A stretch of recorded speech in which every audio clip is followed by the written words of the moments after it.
Buenos días, muchas gracias por la presentación y sobre todo por la invitación por la Universidad San Pablo CEU y por el profesor Martínez Echeverría el poder estar aquí con ustedes explicándoles de forma muy breve este aspecto en el cual ya ha hecho una magistral intervención el profesor Sánchez Calero y que yo voy a hacer de forma resumida basándome en la contribución que ya he realizado en esta materia a la obra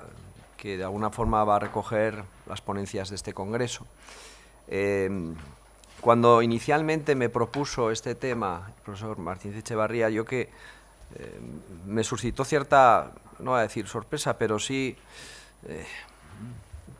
escepticismo sobre un concepto clásico. Digamos, bueno, esto del interés social, ¿para qué? Esto es lo que siempre hemos estudiado los académicos, pero muchas veces no le damos la importancia que tiene. Y en cuanto yo últimamente me había dedicado al estudio de los deberes de los administradores, parecía que era algo ajeno.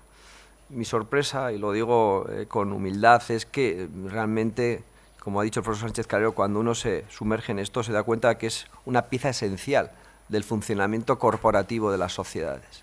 Y yo en este sentido la ponencia, que no voy a realizar, sí que quisiera destacar dos cuestiones. No tanto entrar en la noción de interés social desde una perspectiva dogmática o incluso jurisprudencial, sino sobre todo cómo el interés social es una pieza realmente de una excepcional relevancia para el gobierno corporativo, sobre todo en dos ámbitos. Yo me voy a centrar en uno de ellos. En el ámbito propiamente de la Junta, en la cual muchas de las decisiones se van a tomar siempre con escrupuloso respeto a la legalidad societaria, pero en la que siempre debe estar salvaguardada la protección del interés social. El artículo 204, no voy a insistir en él, pero desde luego es uno de los elementos fundamentales en el cual el interés social desde luego juega ese papel. Donde creo que resulta más interesante y de alguna forma hace puente o continuidad con las reflexiones vertidas por el profesor Juan Sánchez Calero, sería en relación con los administradores. ¿Por qué lo digo esto? Porque la reforma del 2014 ha supuesto un, yo creo que empuje muy importante a cuáles son las labores que los administradores deben desempeñar en el ejercicio de su cargo, tanto las sociedades cotizadas como las que no lo son, y en ese desempeño el interés social desde luego ha emergido, o por lo menos ha sido nuevamente puesto de relieve a través de una serie de menciones reiteradas. No les va a cansar con esas menciones, pero sí que les puedo señalar que son reiteradas, pero no siempre de la misma forma e utilizadas de la misma manera. En algunos casos se habla del mejor interés, en otros casos se alude al interés de la sociedad, con lo cual, de alguna forma, está presente de forma permanente ese interés, lo que no está perfectamente definido en qué consiste,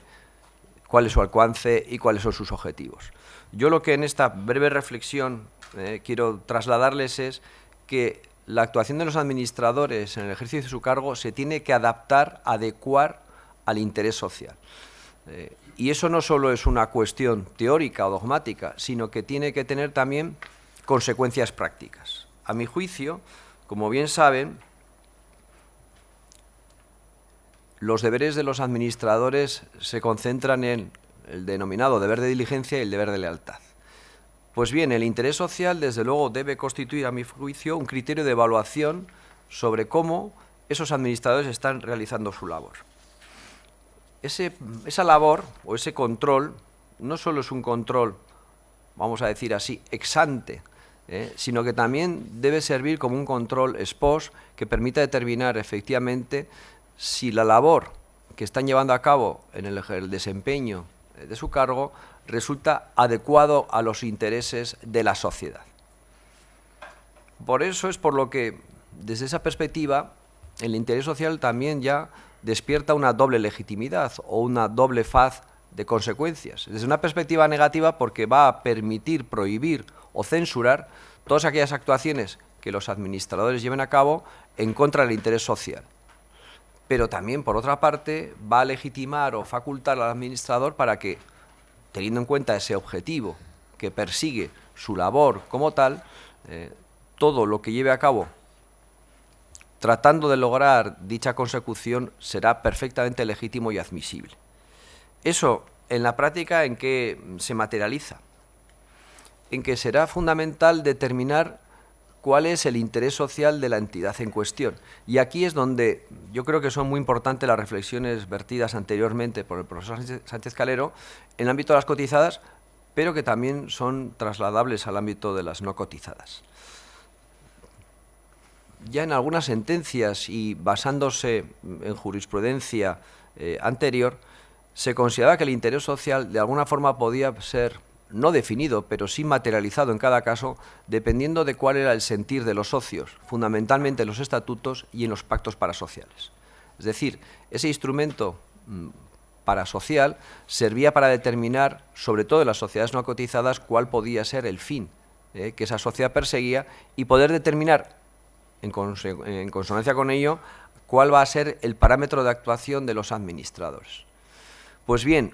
esa idea de alguna forma también creo que se puede trasladar al ámbito de las cotizadas, pero desde otra perspectiva bien distinta. Vamos a tratar de diferenciar eso y simplemente lo dejo porque no me da tiempo a extenderlo mucho más. A mi juicio, la labor de los administradores, ajustada al interés social, debe tener en cuenta cuál va a ser la configuración societaria que cada entidad tiene confeccionada, creada o dotada a tal respecto. En el ámbito de las no cotizadas, desde luego aquí será muy importante no solo lo que digan las normas, lógicamente, sino lo que digan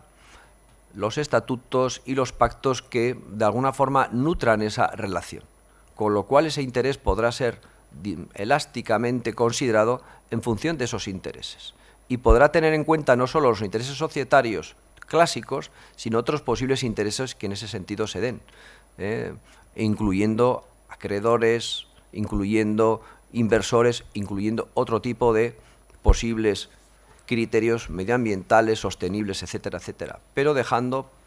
cauce a que sea la propia sociedad las que los establezca. Mientras que en el ámbito de las cotizadas, aquí las reflexiones yo creo que ya están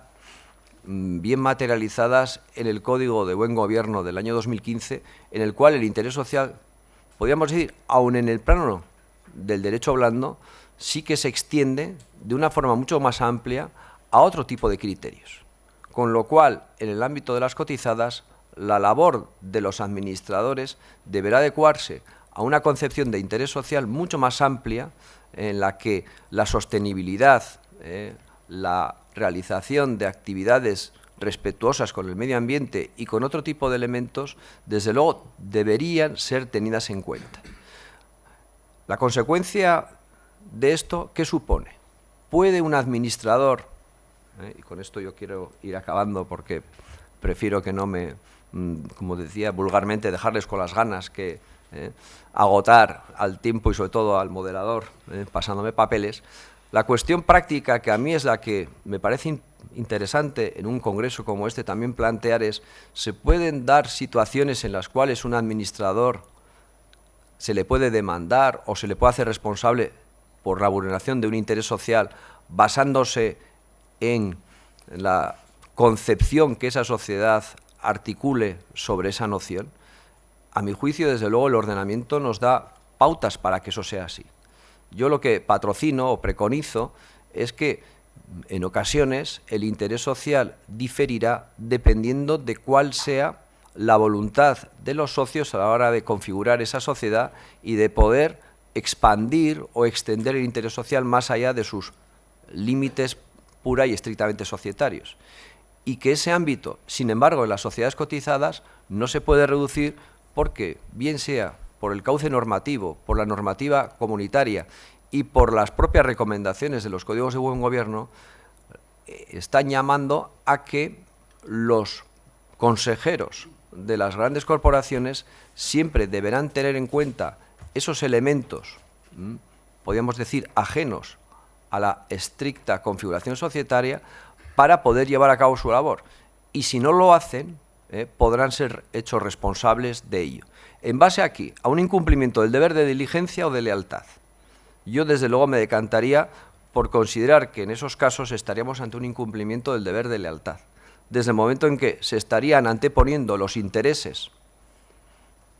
personales o de gestión a los intereses propiamente societarios que vienen reflejados por la noción de interés social que esa empresa, que esa entidad ha acuñado y que desde luego tendría cabida aquí. Con lo cual nos encontramos con un reto muy importante que será determinar en cada ámbito societario cuándo, en qué consiste, cuál es el alcance del interés social, porque eso permitirá definir y determinar cuál es el parámetro de actuación del administrador o administradores a efectos de juzgar su auténtica veracidad y su auténtica licitud. Y no entro en el tema propiamente de lo que esto puede suponer el interés del grupo, que eso sería ya para otra conferencia sobre realmente ya cuando estamos ante un supuesto en el que hay distintos intereses contrapuestos y que muchas veces constituyen una gran dificultad el poderlo determinar. En cualquier caso, espero que con esta reflexión sirva para poder contribuir al debate y que con mayor detenimiento podrán leerlo en la correspondiente contribución que he realizado al libro. Muchas gracias.